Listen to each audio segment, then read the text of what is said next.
Bonjour à tous. Alors, on se retrouve pour la suite et la fin du cours sur les vecteurs. On va parler maintenant de la partie sur les coordonnées des vecteurs.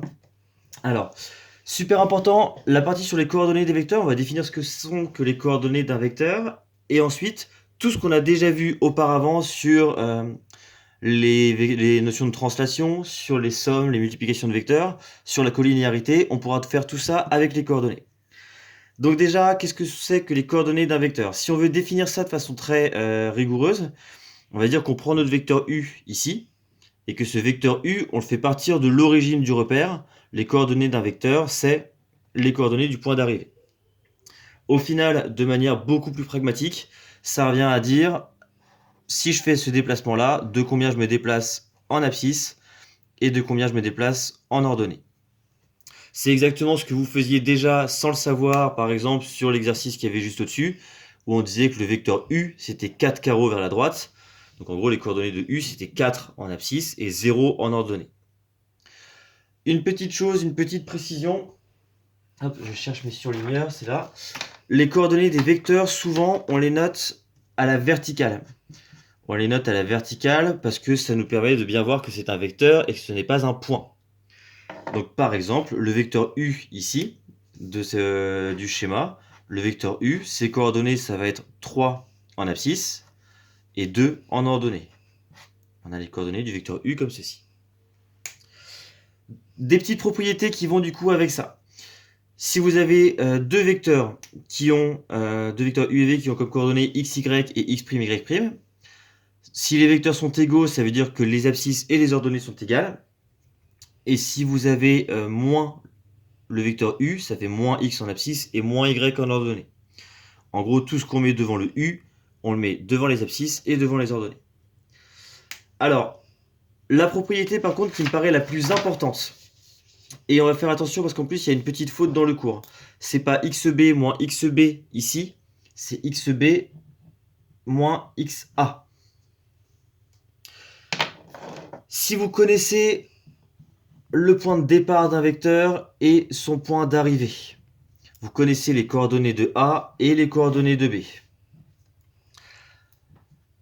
Vous pouvez récupérer les coordonnées du vecteur AB, de combien je dois me déplacer pour aller du point A jusqu'au point B. À chaque fois, on va faire le point d'arrivée moins le point de départ. L'abscisse du vecteur, ça va être l'abscisse du point d'arrivée moins l'abscisse du point de départ. Et l'ordonnée, ça va être l'ordonnée du point d'arrivée moins l'ordonnée du point de départ. À partir de là, vous pouvez commencer à faire la fiche sur les coordonnées de vecteurs. Si je vous parle rapidement de cette fiche, elle est ici.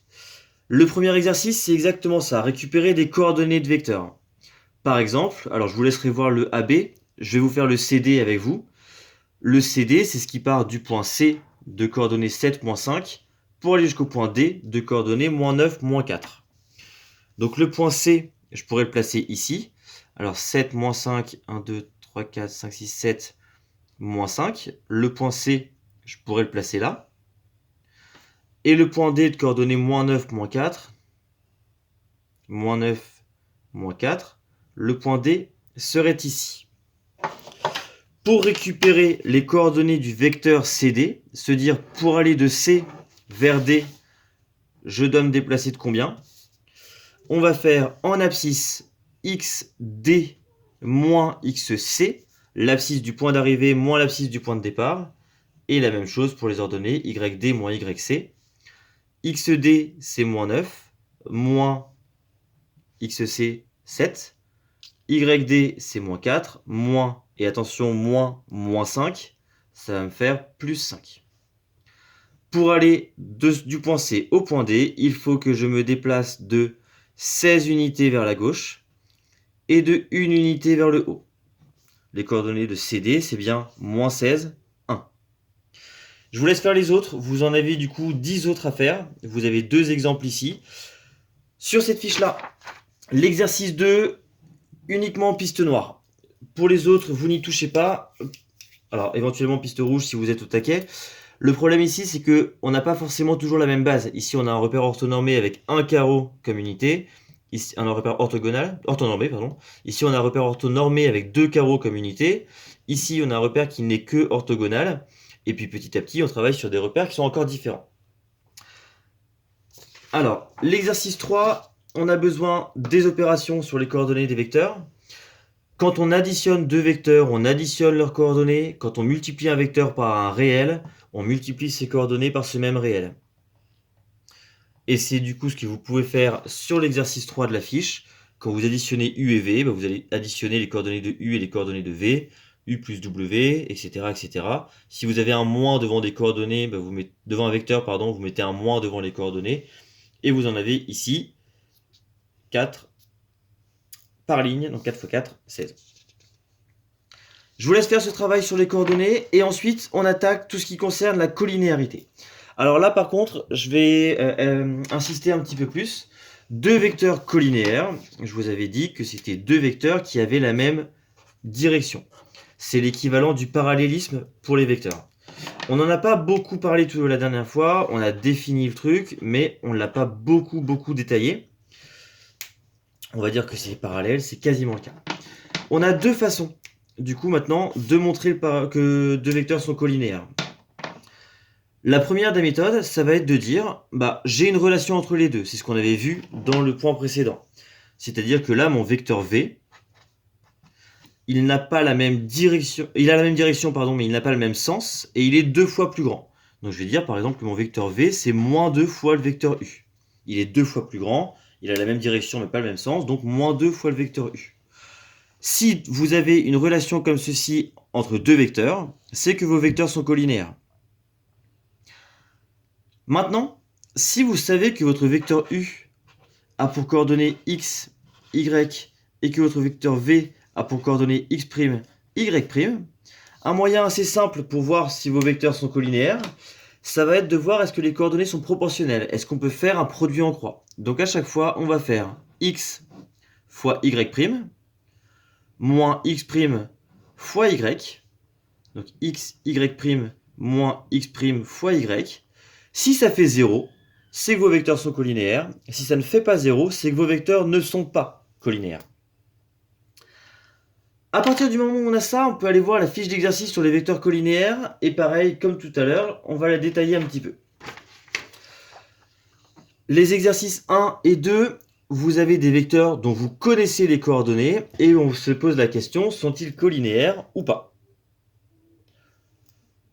Dans l'exercice 1, on vous demande d'utiliser cette façon de faire. De voir est-ce qu'on a une relation entre les deux vecteurs. Je vous fais le premier et je vous laisse voir. Par exemple, de U à V. Si je veux aller de 4 à 8 en abscisse, je dois multiplier par 2. Si je dois aller de 3 à 6 en ordonnée, je dois multiplier par 2 aussi. Donc au final, les abscisses et les ordonnées sont à chaque fois multipliées par 2. J'ai bien mon vecteur V qui sera égal à 2 fois le vecteur U. Il faut bien que ce soit le même coefficient en haut et en bas, que ce soit proportionnel. Si vous pouvez écrire ça, c'est bon, les vecteurs sont collinéaires. Si pour passer d'une valeur à une autre, on n'a pas le même coefficient multiplicateur en haut et en bas, c'est que nos vecteurs ne sont pas collinéaires. Pour l'exercice 2, cette fois-ci, on va vous demander d'utiliser ce critère-là. Et quand on a nos coordonnées, ce critère-là, il est beaucoup plus simple à utiliser. On va juste faire du coup 6 fois 5, notre diagonale, moins, on nous fait attention avec les moins, moins 3 fois moins 10, on fait notre calcul. Si ça fait 0, c'est que nos vecteurs sont collinéaires. Si ça ne fait pas 0, c'est que nos vecteurs ne sont pas collinéaires. Ce critère-là, il est super intéressant, super facile à utiliser, et mettre des coordonnées sur des vecteurs, ça nous simplifie beaucoup la vie. Et on terminera avec l'exercice 3 sur lequel on a un petit raisonnement qui est un petit peu différent encore. On vous demande, encore une fois, est-ce que deux vecteurs sont collinéaires? Le problème, c'est que ces vecteurs-là, on n'a pas leurs coordonnées. Nous, on a les coordonnées des points. Donc, la première chose à faire, ça va être de passer des coordonnées de points aux coordonnées de vecteurs. Donc, la première partie de la question, la première partie de cet exercice, ça va être de récupérer des coordonnées de vecteurs comme dans cet exercice-là.